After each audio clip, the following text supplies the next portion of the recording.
Well, good morning, everyone. Welcome to the On the Go Post Show on Facebook Live as well as on YouTube. Thank you for spending this next 10 to 15 minutes with us. I am Danielle Wiggins, joined by the rest of the Go team, Austin Love, Jasmine Monroe, Maureen Kyle, and Holly Strano. And it is a busy news day. We have the vaccines. We have also the impeachment trial of former President Donald Trump starting today. And then we're also dealing with snow. So please, if you have any questions, go ahead and put them in the comment section. But we start first with Holly to give us a breakdown on the snow that we're experiencing, because Holly, I'm already seeing road closures because of crashes due to the snow. Right. Yeah, and it's light snow, thankfully, but it's the timing of it. So if you happen to be catching this later in the day, this was a snow that impacted the morning drive. And if you're watching right now, it is impacting the morning commute. So it'll continue scattered over the next few hours before it tapers off to just flurries. Let us know what conditions are like in your neighborhood. You definitely help. I mean, obviously take pictures safely from your own home before you depart, but it's always nice to get those in and to see what it's like. But it's slick, it's cold, and we are still forecasting brutal cold as we look ahead to Valentine's weekend and into next week, Danielle. Yeah, I'm going to give a sneak peek here, but Monday, I'm seeing that low starting out negative degrees, and that's not even wind chills, you said? No, it's a good thing it's President's Day and the kids are out of school. Otherwise, we would have a lot of closings. All righty. Well, make sure you check with Holly's forecast on WKYC.com. We have it all there broken down. Thank you so much, Holly. And for those of you who are wondering what are those road closures, let me get to that really quickly. State Route 608 between Mayfield Road and Gar Highway in Geauga County, that is closed because of a crash. And then in East Canton, you have State Route 30 before Woodland Park Avenue Southeast and Ravenna Avenue Southeast. Closed due to a crash. So again, many people dealing with snowy conditions this morning. Please be safe if you do have to leave the house. Now we turn to the other big story, the second impeachment trial of former President Donald Trump. And Austin, you are on top of that story all morning long. What are the latest details?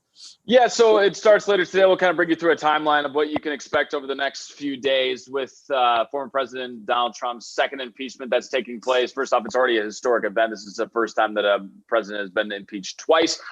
So looking at today and starting this afternoon, it's going to begin with 4 hours of arguments of the trial's constitutionality, basically just defining the rules for the trial and what's constitutionally legal to do. And so this is going to be with the House managers and Trump's legal team, and then the Senate will vote on whether to proceed from there. Trump's defense basically trying to get all of these charges dropped, essentially saying that the trial is unconstitutional from the beginning, calling it patently ridiculous to try to remove someone from office that they no longer hold. Looking forward to Wednesday. Each side will then have about 16 hours to make their presentations. House managers are expected to really rely on that video from the mob attack at the Capitol last month, and also senators' memories and recounts of what took place at the Capitol about a month ago with those riots. So kind of, I think the question that a lot of people have is, why go through with this? And he's not in office right now, but it kind of goes to the point where Democrats want nothing really to do with Donald Trump. From here, it lays the groundwork to ban him from any future office if he's impeached for the second time, or if this goes through and he's, and then also President Trump, or former President Trump, I'm getting used to still saying that, gets benefits, kind of going forward through life with Secret Service protection and a pension. So this could also take future action from taking those benefits away from him. So that's really kind of why I can go through the headache of this second impeachment trial. But again, we're going to be live streaming this on our website, WKYC.com. Of course, keep you updated on air, online, the whole deal. So a lot to get through the next few days. So make sure you stay tuned to that starting later this afternoon, second impeachment of former President Donald Trump. Veronica, Shayla, Joe, good morning to you. Thanks for joining and really commenting in. And Austin, you're right. I think the conversation that many people don't understand is, yeah, why are we going through this? He's not in office any longer. So we will definitely be keeping track of all of that. And as you said, we can.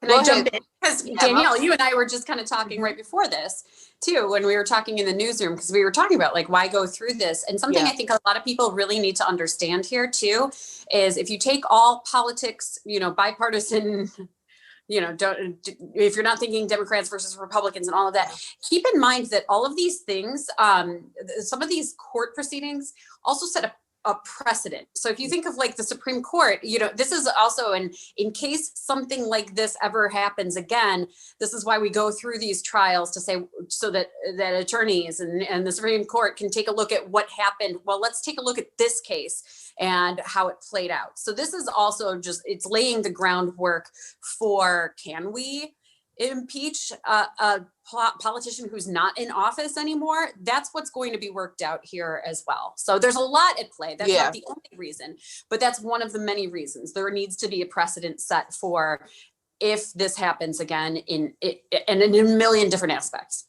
Yeah. And so, as you know, that NBC will have special coverage starting at 1 p.m. on the impeachment trial. And so another conversation is up, well, hey, what about the current president, President Biden? Will he be really watching this? And we had on the show this morning that he's not. He's focused on getting that $1.9 trillion COVID relief package deal really passed through Congress. So he has a lot on his plate.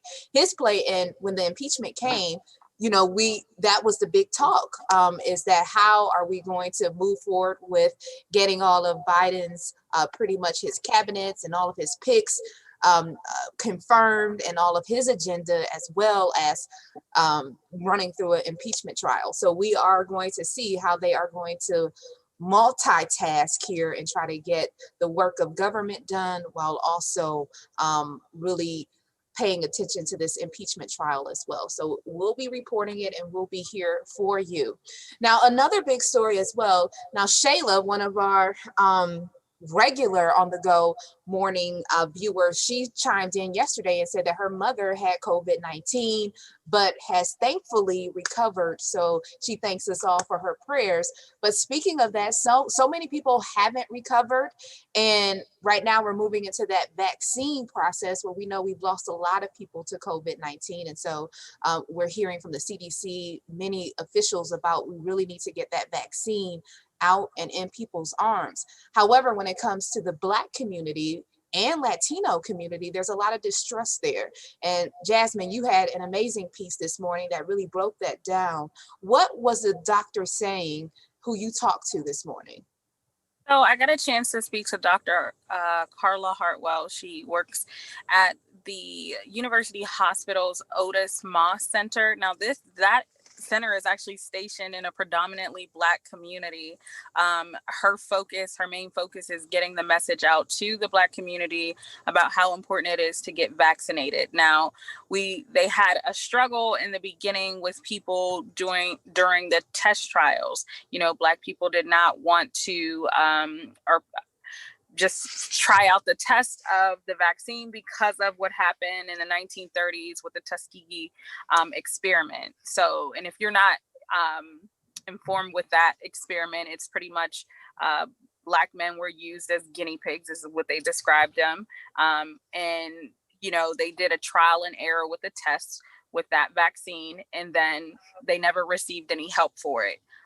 So that is something that just holds pretty much a grudge in the Black community. So a lot of people are hesitant about getting those vaccines. So some of the things that the doctor and I talked about is just finding that person that you do trust and making sure they explain to you exactly what this vaccine is, how you break down the vaccine, why you should get it, who gets it next. Even pastors are stepping up to the plate to make their church homes places where you can receive the vaccine, because people of color, typically feel comfortable in the church home, and when your pastor is telling you that this is safe, and when you see your pastor doing it, or you're seeing someone who looks like you getting the vaccine, that trust is pretty much, you can say that you could just trust what your pastor is saying. Like typically when you go to church, when your pastor is telling you to live a certain way, to do things a certain way, when he is getting the vaccine himself, it gives people a little bit more hope. So pretty much Dr. Carla just told us this morning just to do your own research. Stop listening to other people. Stop going to and Facebook and all of those websites and YouTube and all of the things like that. Just make sure you do your own research for your own family. And once you do that, you can feel comfortable enough in making the decision. She's not telling anyone that you have to get the vaccine, but she did tell me she got the vaccine because she wanted to go around her own parents, and she wants to hug her daughter who's coming home from college, and her son who's coming home from college. So things like that are very important. And, it's just something that the vaccine, it's totally up to you, but it's just, when I think about it, it's just like, we should not be here, but she was saying, trust the science and follow up with the science. And she had a good point. One of the things that was powerful that she said, I feel like I was rambling. Was I rambling? No, you're good. No, you're good. All of your information this morning. Yeah, it was. So her story will be on WKYC.com. And one of the pieces, or what she said, the doctor in the piece that really hit me, was she said, she's been there. So she's been on the front lines. She's seen, right. She said she's more afraid of COVID-19 than the vaccine. And so that was very powerful to me. We do have a tool on WKYC.com where you can see where we're at in the vaccination process across the state as well as across the country. And right now, 8.9% of Ohio's population has been given their first dose, and 2.6% of the population has been fully vaccinated. And so Leon Bibb will pretty much pick up where Jasmine left off, and he has another story tonight on what's new at 5 p.m. about why there's mistrust there about the vaccine in the Black community. And he actually will get his vaccine live on air. So make sure you check that out, 5 p.m. What's New on WKYC. Thank you so much for joining us for this On The Go post-show edition. I'm Danielle Wiggins with Austin Love, Maureen Kyle, and Jasmine Monroe. We'll see you tomorrow morning starting at 4:30 on Go. Hi, guys.